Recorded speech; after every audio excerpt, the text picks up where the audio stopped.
Mes chers amis, bonjour. Après cette session et après ces belles présentations sur le diabète, les recommandations, les guidelines internationaux, aussi bien dans le type 1 que dans le type 2, il m'est donné pour vous parler du référentiel sur la prise en charge du diabète au Maroc, référentiel qui a été travaillé par une commission et sur invitation du directeur général de l'ANAM, le docteur Khalid Lahlou, et sous sa présidence, une première réunion de la commission pour l'élaboration du référentiel du traitement du diabète dans notre pays dans le cadre de la préparation du parcours de soins du diabétique a eu lieu en présentiel au siège de l'ANAM le 30 juin 2021. Un comité scientifique et technique pluridisciplinaire a été créé sous la présidence de l'ANAM avec la participation des représentants du ministère de la Santé, de la Société marocaine des sciences médicales, de la Société marocaine d'endocrinologie, diabétologie et nutrition, des CHU de Rabat, de Casa et du secteur privé.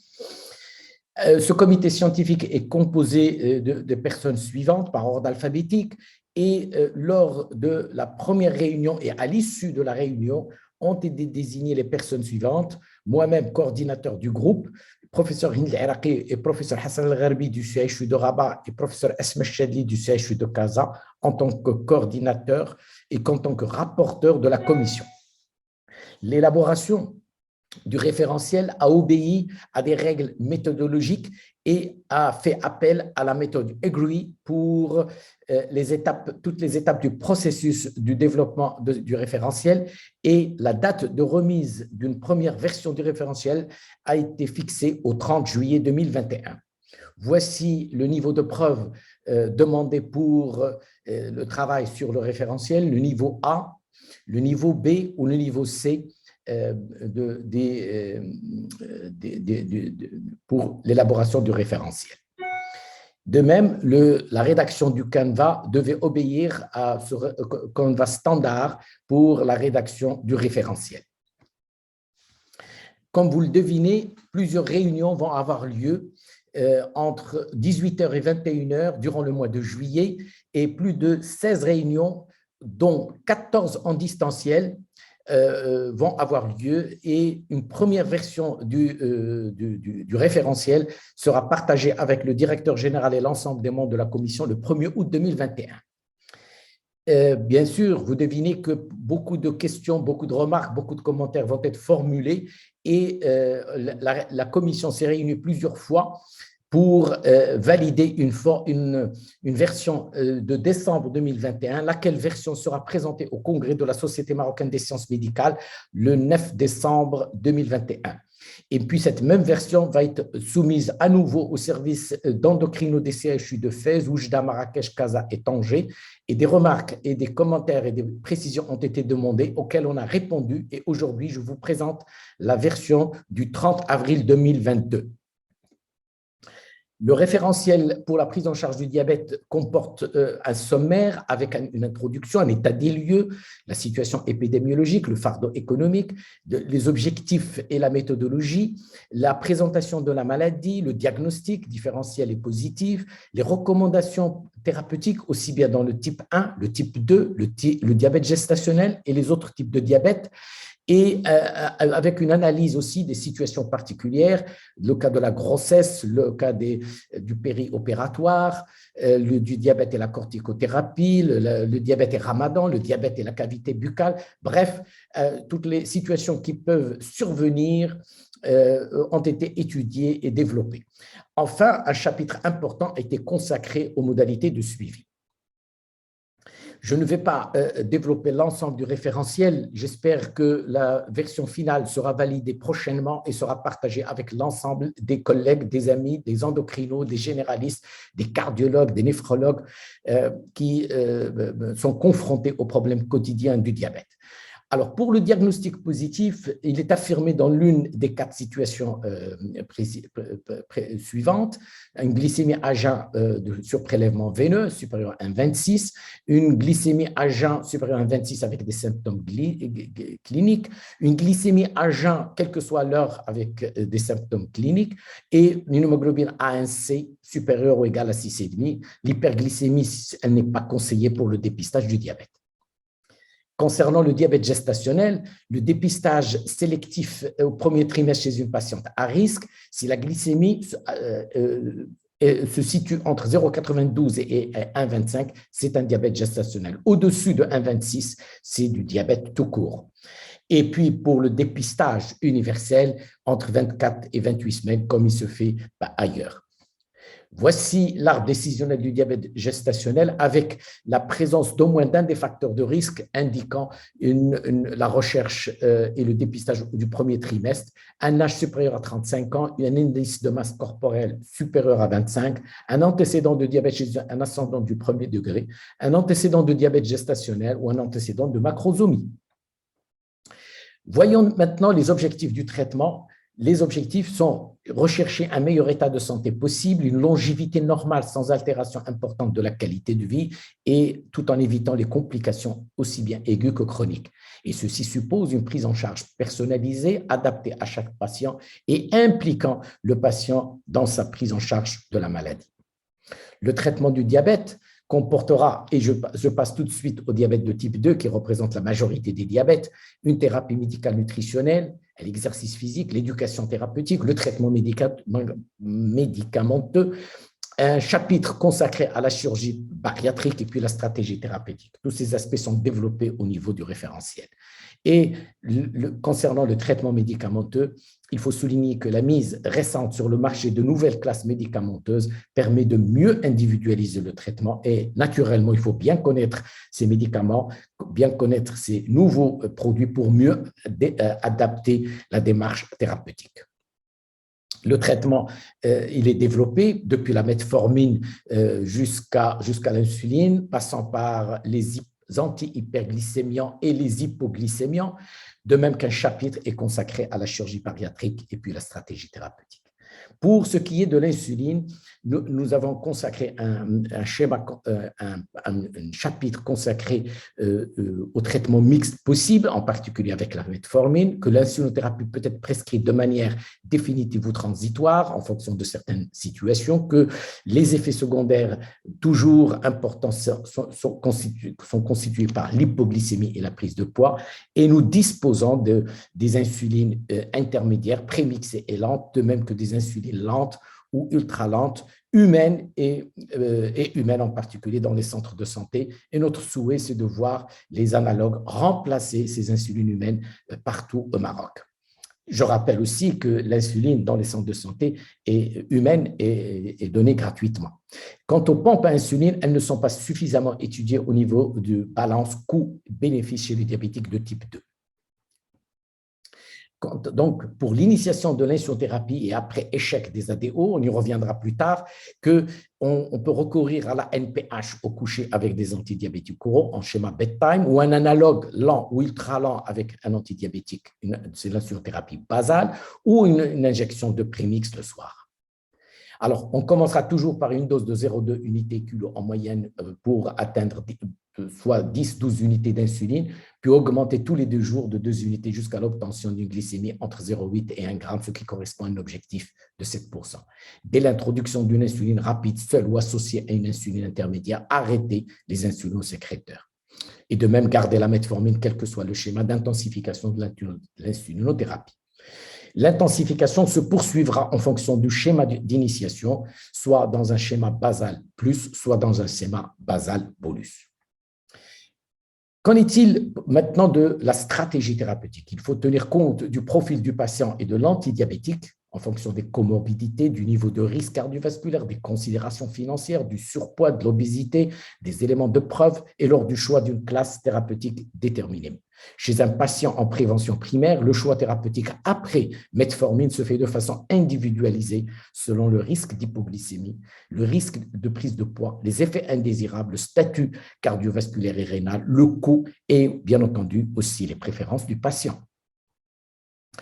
Alors, ce logigramme de prise en charge du diabète qui est retenu, qui est développé dans les centres de santé, il permet de voir que lorsque le diabète est confirmé, on va recourir aux mesures hygiéno-diététiques et à la metformine. Naturellement, si l'hémoglobine glycosylée est trop forte, on peut commencer par une bithérapie orale d'emblée, de même, ou voir une insulinothérapie que je vais développer dans un peu plus tard. Deuxièmement, lorsque l'objectif n'est pas atteint, soit parce que il y a des effets secondaires, on peut changer pour passer à la metformine XR ou l'ambonate de metformine. À l'inverse, lorsque, malgré un traitement bien conduit, on n'arrive pas à l'objectif de l'hémoglobine A1C à ce moment, on va passer à la bithérapie, sinon on passera à la trithérapie, voire à l'insuline. Il faut préciser que devant une maladie cardiovasculaire, un haut risque cardiovasculaire, une maladie rénale chronique ou une insuffisance cardiaque, il est très important de recourir devant une maladie cardiovasculaire ou un haut risque vasculaire aux agonistes des récepteurs du GLP-1, sinon aux inhibiteurs des SGLT2. Et devant l'insuffisance cardiaque ou la maladie rénale, il faut privilégier les inhibiteurs des SGLT2, sinon les agonistes des récepteurs du GLP-1. Et lorsque on veut éviter le risque d'hypoglycémie, on peut recourir aux inhibiteurs de la DPP4, voire les agonistes des récepteurs de GLP-1, voire les inhibiteurs des SGLT2. Lorsque on veut éviter les prises de poids, à ce moment, c'est les agonistes de récepteurs du GLP-1.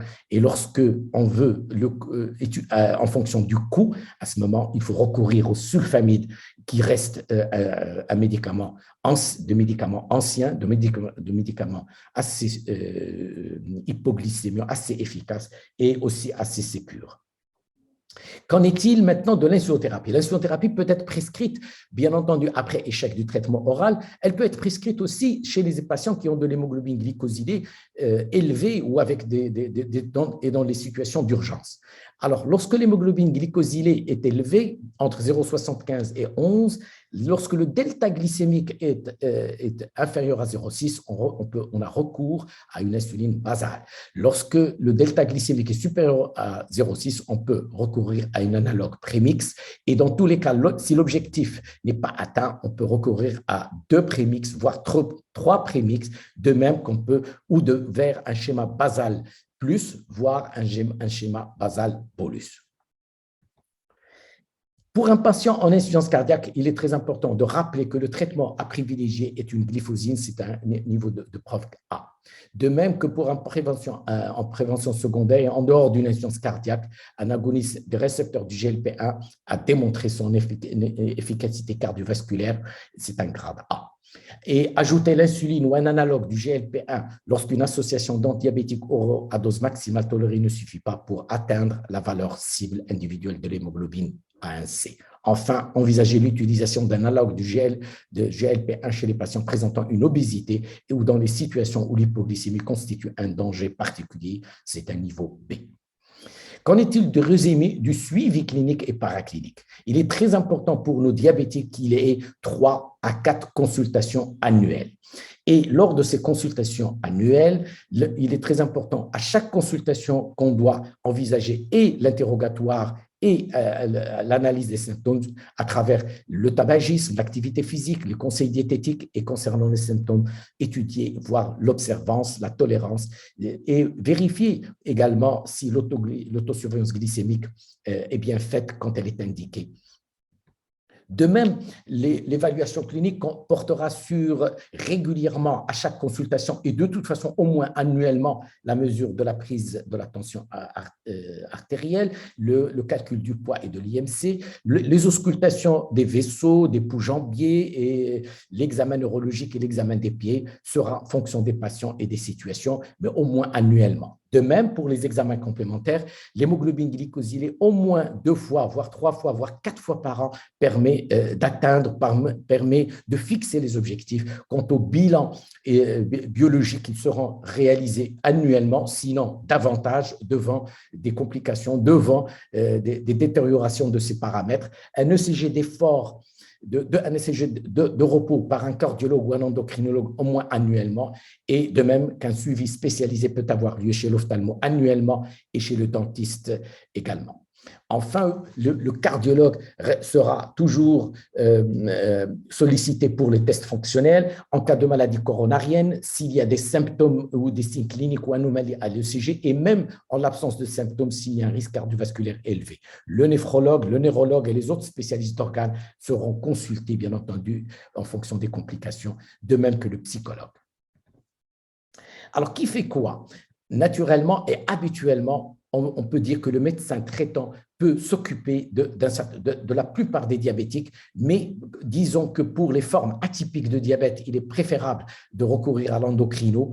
De même, lorsqu'il existe des complications, lorsqu'on a recours aux nouveaux médicaments tels les glyphosines ou les agonistes du récepteur du GLP-1, une concertation entre endocrino et médecin traitant est très importante pour le suivi de ces patients. De même, pour l'initiation de l'insuline, chaque fois qu'on a recours à plus de 2 injections par jour ou devant des diabétiques à très haut risque ou pour un diabétique de type 1, que le médecin traitant, en particulier dans les régions éloignées où il n'y a pas d'endocrino, développe des réseaux de communication et de partenariat avec l'endocrino le plus proche.